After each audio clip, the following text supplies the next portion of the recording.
ਫਿਰੋਜ਼ਪੁਰ ਦੀ ਜੇਲ੍ਹ ਦਾ ਰੁੱਖ ਕਰਕੇ ਸ਼ਰਮਾ ਜੀ, ਖੈਰ ਆਪਾਂ ਤਾਂ ਨਹੀਂ ਜਾਣਾ, ਪਰ ਇੱਕ ਤਸਕਰ ਨੇ ਦੱਸ ਦਿਆ ਉੱਥੋਂ 1 ਮਹੀਨੇ 'ਚ 38,000 ਕਾਲਾਂ ਕਰਤੀਆਂ ਜੀ। ਪ੍ਰਵੀਨ ਜੀ, ਫਿਰੋਜ਼ਪੁਰ ਦੀ ਜੇਲ੍ਹ ਜਾਂ ਪੰਜਾਬ ਦੀਆਂ ਬਾਕੀ ਜੇਲ੍ਹਾਂ ਕਾਫੀ ਚਰਚਾ 'ਚ ਰਹੀਆਂ।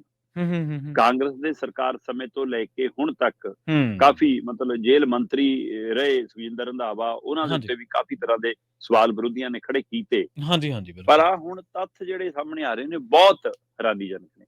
ਅਸਲ 'ਚ 7 ਅਧਿਕਾਰੀ ਫੜੇ ਨੇ ਜੀ, 2 ਤਸਕਰ ਫੜੇ ਨੇ, ਤੇ ਉਹ ਤੋਂ ਬਿਨਾ ਮਤਲਬ ਕਿ ਪਹਿਲਾਂ ਵੀ 3-4 ਅਧਿਕਾਰੀਆਂ ਦੇ ਉੱਤੇ ਪਹਿਲਾਂ ਕਾਰਵਾਈ FIR ਹੋ ਚੁੱਕੀ ਹੈ। ਇਹ ਸਾਰੇ ਵਰਤਾਰੇ 'ਚ ਕਹਾਣੀ ਇਹ ਨਿਕਲ ਰਹੀ ਹੈ ਕਿ ਜੇਲ੍ਹ ਦੇ ਅੰਦਰ ਫੋਨ ਉਪਲਬਧ ਕਰਾਉਣ ਦੇ ਲਈ, ਜੇਲ੍ਹ ਦੇ ਅੰਦਰ ਨਸ਼ਾ ਵੇਚਣ ਦੇ ਲਈ ਜੀ, ਜੇਲ੍ਹ ਦੇ ਅੰਦਰ ਤੈਨਾਤ ਪੁਲਿਸ ਦੇ ਅਧਿਕਾਰੀ ਹੀ ਨਾਲ ਮਿਲੇ ਹੁੰਦੇ ਸੀ ਤੇ ਮੋਟੀ ਕਮਾਈ ਹੁੰਦੀ ਸੀ। ਠੀਕ ਹੈ ਜੀ। ਤੇ ਇਸ ਕਮਾਈ ਦੇ ਲਈ ਅਚੇਚੇ ਤੌਰ ਤੇ ਚਾਹੇ ਮੋਬਾਈਲਾਂ ਦੀ ਦੁਕਾਨ ਵਾਲਾ ਹੋਵੇ ਤੇ ਚਾਹੇ ਹੋਰ ਥਾਵਾਂ ਤੇ ਤੈਨਾਤ ਅਧਿਕਾਰੀ ਹੋਣ, ਉਹਨਾਂ ਦੇ ਗੂਗਲ ਪੇ ਜਾਂ ਪੇਟੀਐਮ ਵਗੈਰਾ ਹੋਣ, ਉਹਨਾਂ ਦੇ ਰਾਹੀਂ ਅਦਾਇਗੀ ਹੁੰਦੀ ਸੀ। ਔਰ ਅਦਾਇਗੀ ਵੀ ਇਹ ਛੋਟੀ ਮੋਟੀ ਨਹੀਂ ਹੋਈ, ਕਰੋੜਾਂ 'ਚ ਹੋਈ ਹੈ। ਕਹਿੰਦੇ 2 ਕਰੋੜ ਤੋਂ ਵੱਧ ਦੀ ਰਾਸ਼ੀ ਇਸ ਕਾਰਜਾਂ ਦੇ ਲਈ ਖਾਤਿਆਂ 'ਚ ਆਈ ਹੋਈ ਹੈ। ਜਿਹੜੀ ਨਗਦੀ ਬਾਹਰ ਫੜਦੇ ਹੋਣ, ਵੱਖਰਾ ਸਵਾਲ ਹੈ। 2 ਕਰੋੜ ਦੇ ਕਰੀਬ ਜੇਲ੍ਹ ਦੇ ਅੰਦਰ ਉਹ ਨਸ਼ੇ ਦੀ ਵਿਕਰੀ ਦੇ 2 ਕਰੋੜ ਰੁਪਏ ਦੀ ਅਦਾਇਗੀ ਕਹਿੰਦੇ UPI ਰਾਹੀਂ ਇੱਕ ਨੀਰੂ ਤੇ ਇੱਕ ਗੀਤਾਂਜਲੀ ਦੇ ਖਾਤਿਆਂ 'ਚ ਆਈ ਹੋਈ ਹੈ ਜੀ, ਕਹਿੰਦੇ। ਠੀਕ ਹੈ ਜੀ। ਤੇ ਫਿਰ ਇਹਦੇ ਜੇ 2 ਕਰੋੜ ਆਏ ਨੇ ਤਾਂ ਫਿਰ ਉਸ ਤਰ੍ਹਾਂ ਦਾ ਕੰਮ ਵੀ ਤਾਂ ਹੋਇਆ ਹੋਊਗਾ ਨਾ 10-20 ਕਰੋੜ ਦਾ ਕੋਈ। ਹਾਂਜੀ, ਬਿਲਕੁਲ। ਫਿਰ ਇੱਥੋਂ ਅੰਦਾਜ਼ਾ ਲੱਗਦਾ ਕਿ ਜਿਹੜੀ ਆਹ ਕਹਾਣੀ ਨਿਕਲ ਕੇ ਆਈ, ਫੋਨ ਡਿਟੇਲ ਜਦੋਂ ਨਿਕਲੀ ਤਾਂ ਪ੍ਰਵੀਨ ਜੀ ਹੋਸ਼ ਉੱਡ ਗਈ ਜਾਂਚ ਏਜੰਸੀਆਂ ਦੀ ਵੀ। ਠੀਕ ਹੈ। 1 ਮਾਰਚ 2019 ਤੋਂ ਲੈ ਕੇ 31 ਮਾਰਚ 2019, ਮਤਲਬ ਪੂਰਾ 1 ਮਹੀਨਾ ਮਾਰਚ ਦਾ। ਮਾਰਚ ਦੇ ਪੂਰੇ 1 ਮਹੀਨੇ 'ਚ 38,000 ਤੋਂ ਵੱਧ ਕਾਲ ਨੇ ਫੋਨ ਤੋਂ ਜੀ। ਫੋਨ ਤੋਂ 38,850 ਫੋਨ ਹੋਏ ਕਹਿੰਦੇ।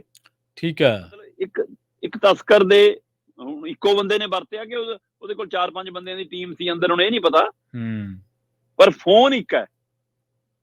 ਇੱਕ ਫੋਨ ਨੰਬਰ ਤੋਂ 1 ਮਹੀਨੇ 'ਚ 31 ਦਿਨਾਂ 'ਚ 38,850 ਕਾਲ ਹੋਈਆਂ ਕਹਿੰਦੇ। ਤੇ ਜੇ ਪ੍ਰਤੀ ਘੰਟੇ ਦੇ ਹਿਸਾਬ ਨਾਲ ਲਾਉਣ ਤਾਂ 1 ਘੰਟੇ 'ਚ 52 ਫੋਨ ਕਾਲ।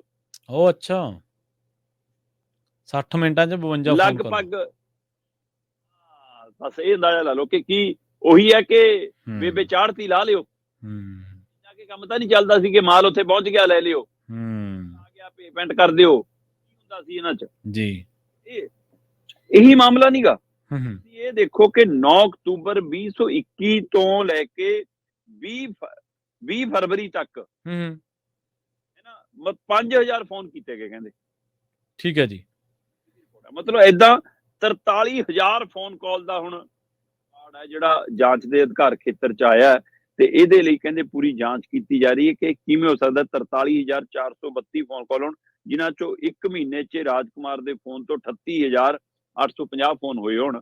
ਤੇ ਇਹ ਸਾਰਾ ਕੁਝ ਕਹਿੰਦੇ ਜੀ ਉੱਥੇ ਪੈਸਿਆਂ ਦਾ ਲੈਣ ਦੇਣ, ਮੋਬਾਈਲ ਵਾਲਾ ਇੱਕ ਨੇੜੇ ਦੁਕਾਨਦਾਰ ਹੈ ਉਹ ਫਸ ਗਿਆ ਹੈ ਨਾ, ਨਸ਼ੀਲੀਆਂ ਦਵਾਈਆਂ ਦੇ ਲਈ ਨੀਰੂ ਤੇ ਗੀਤਾਂਜਲੀ ਦੇ ਖਾਤਿਆਂ 'ਚ ਪੈਸੇ ਦੀ ਅਦਾਇਗੀ 2 ਕਰੋੜ ਦੇ ਕਰੀਬ ਦੀ ਅਦਾਇਗੀ ਦਾ ਉਹ ਮਾਮਲਾ ਉਹ ਕਰ ਗਏ।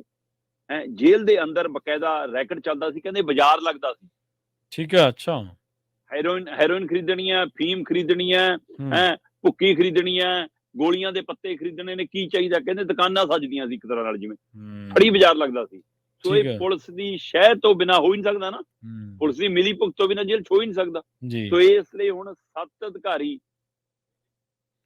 27 ਖਾਤਿਆਂ ਦੀ ਜਾਂਚ ਹੈ, 2 ਤਸਕਰ ਨੇ ਤੇ 3 ਤੋਂ 4 ਬੰਦੇ ਪਹਿਲਾਂ ਪੁਲਿਸ ਦੀ ਉਹਦੇ ਵਿੱਚ ਨੇ। ਸੋ ਇਹ ਮਾਮਲੇ ਦੀ ਜਾਂਚ ਹੁਣ ਵੱਡੇ ਪੱਧਰ ਤੇ ਅੱਗੇ ਵਧੀ ਹੈ। ਇਹਦੇ ਵਿੱਚ ਕਈ ਹੋਰ ਰਾਜ ਜੇ ਖੁੱਲ ਸਕਦੇ ਨੇ, ਪਰ ਇਹ ਜਾਂਚ ਟੀਮ ਦੇ ਉੱਤੇ ਨਿਰਭਰ ਕਰਦਾ ਕਿ ਕੀ ਉਹ ਇਸ ਦੇ ਸਿਰੇ ਤੱਕ ਜਾਣਾ ਚਾਹੁੰਦਾ ਕਿ ਜਾਂ ਉਸ ਨੂੰ ਅੱਧ ਬਾਟੇ ਉਨਾ ਹੀ ਦਿਖਾ ਕੇ, ਜਿਵੇਂ ਆਪਾਂ ਕਹਿੰਦੇ ਹੁੰਦੇ ਆ ਕਿ ਜੀ ਪੰਚਾਇਤੀ ਚੋਣਾਂ ਪੰਜਾਬ ਸਰਕਾਰ ਪਹਿਲਾਂ ਕਰਾਉਣ ਜਾ ਰਹੀ ਹੈ ਤੇ ਬਾਅਦ ਚੋਂ ਟੰਗੇ ਕੇ ਇਕੱਲੇ ਪੰਚਾਇਤ ਅਫਸਰ ਵਿਚਾਰੇ, ਤੇ ਕਰਾਉਣਾ ਸਰਕਾਰ ਚਾਹੁੰਦੀ ਸੀ। ਸੋ ਇਸ ਲਈ ਇਹ ਕੌਣ ਕਰਾ ਰਿਹਾ ਸੀ ਕਿ ਉੱਥੇ ਤੱਕ ਜਾਂਚ ਜਾਊਗੀ, ਇੱਕ ਸਰਕਾਰਾਂ ਤੱਕ, ਦਰਬਾਰਾਂ ਤੱਕ, ਮੰਤਰੀਆਂ ਸੰਤਰੀਆਂ ਤੱਕ ਜੇ ਸੀਗੇ ਵਿੱਚ ਤਾਂ ਉੱਥੇ ਤੱਕ ਪਹੁੰਚੂਗੀ। ਜਾਂ ਫਿਰ ਰਾਹ 'ਚ ਛੋਟੇ ਅਧਿਕਾਰੀਆਂ ਤੱਕ ਹੀ ਰੁਕ ਜੂਗੀ, ਬੜੇ ਅਧਿਕਾਰੀਆਂ ਵਾਲੀਆਂ ਪੌੜੀਆਂ ਚੜ੍ਹਨਾ ਸ਼ਾਇਦ ਔਖਾ ਲੱਗਦਾ ਹੁੰਦਾ ਕਈ ਵਾਰ ਜਾਂਚ ਨੂੰ। ਬਿਲਕੁਲ ਔਖਾ ਲੱਗਦਾ ਜੀ। ਬਾਕੀ ਸ਼ਰਮਾ ਜੀ ਕਿਹਾ ਇਹ ਜਾਂਦਾ ਕਿ ਜੇਲ੍ਹ ਸੁਧਾਰ ਘਰ ਹੁੰਦੀ ਹੈ, ਪਰ ਜਿਸ ਤਰ੍ਹਾਂ ਦੇ ਜੇਲ੍ਹਾਂ ਦੇ ਹਾਲਾਤ ਬਣ ਚੁੱਕੇ ਨੇ, ਜੇਲ੍ਹ ਸੁਧਾਰ ਘਰ ਵਾਲੀ ਗੱਲ ਤਾਂ ਰਹੀ ਨਹੀਂ। ਦੂਜਾ ਇਹ ਕਹਿੰਦੇ ਹੁੰਦੇ ਸੀ ਕਿ ਜੇਲ੍ਹ 'ਚ ਗਿਆ ਬੰਦਾ ਲੋਕਾਂ ਤੋਂ ਕੱਟਿਆ ਜਾਂਦਾ ਹੈ, ਪਰ ਜੇਲ੍ਹ 'ਚ ਗਿਆ ਬੰਦਾ ਤਾਂ ਇੱਥੇ ਕਰੋੜਾਂ ਛਾਪੀ ਜਾਂਦਾ, ਕੱਟਿਆ ਕਿਵੇਂ ਗਿਆ? ਕਿੱਥੇ ਗਿਆ ਤੇ